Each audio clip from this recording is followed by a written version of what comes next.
नमस्कार फ्रेंड्स, जय जगन्नाथ। मु मधुस्मिता आपन स्वागत करुच्ची मामा बेटा मस्ती एक्सप्रेस को। फ्रेंड्स जानी आम ओडिया मान घरे 12 मासरे 13 पर्व। यह मध्य चित्त लगी अमावास्या अन्यतम।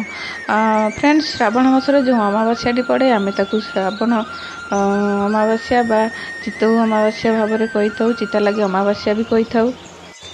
फ्रेंड्स आम मैंने कौन पर चित्त लगी अमावास्या पालन कर तार सम्यक धारणा मुझे आपण मानक दवाई जाऊँगी। स्नान पूर्णिमा दिन श्रीजू मान मथारू चिता को कड़ा जाए और रथयात्रा पर आज दिन में श्रीजू मान मथारे पुणी सुवर्णर चिता को लगा जाए और चित्तऊ पिठा भोग करा जाए। चाषी मान आज दिन बहुत खास। आज दिन में से चित्तऊ पिठा बन था या पूजार्चना करती तापर चित्तऊ पिठा को नहीं से क्षेत्र में पोती दे आसती माँ लक्ष्मी उद्देश्य माँ लक्ष्मी आशीर्वाद भिक्षा करी से चित्तऊ पिठाटी को सेमाने धान क्षेत्र में नहीं पोती देकी बा रखी देकी आसी थांती। फ्रेंड्स आज दिनर महत्व तो जानिले, आसंतु चित्तऊ पिठा केमिति बनैबा तार प्रणालीटी देखिबा।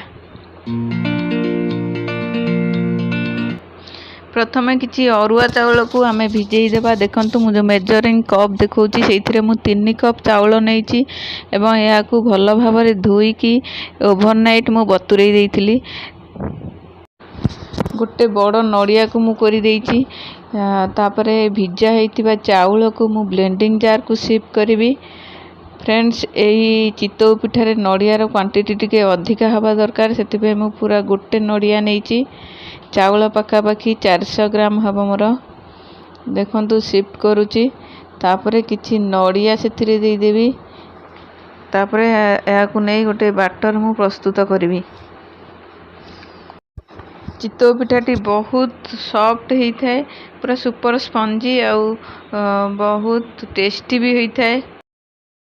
फ्रेंड्स आमर बाटरटी हो गला। देखंतु आपण या को बहुत पानी करिवेनी कि बेसी बहलिया भी करिवेनी, मीडियम रे रखिवे। सेम प्रोसेस रे मु आउ जते चाउल और नड़िया अच्छी सबू को एले बाटी देवी।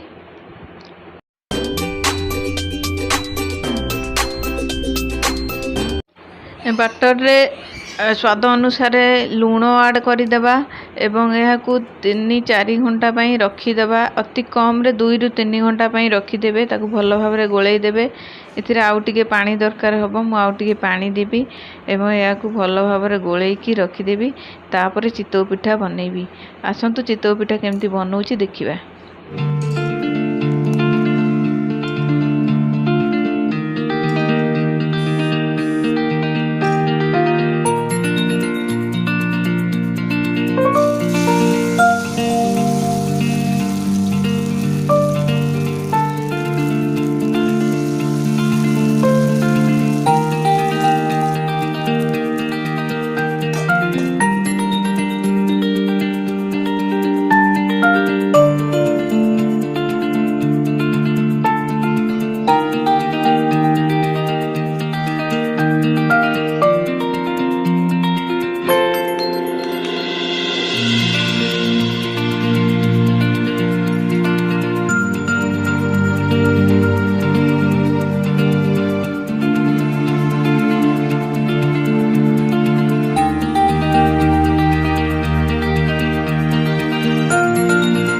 आज भिडियोटी केमिति लागिला निश्चय कमेंट करी जणाइबे।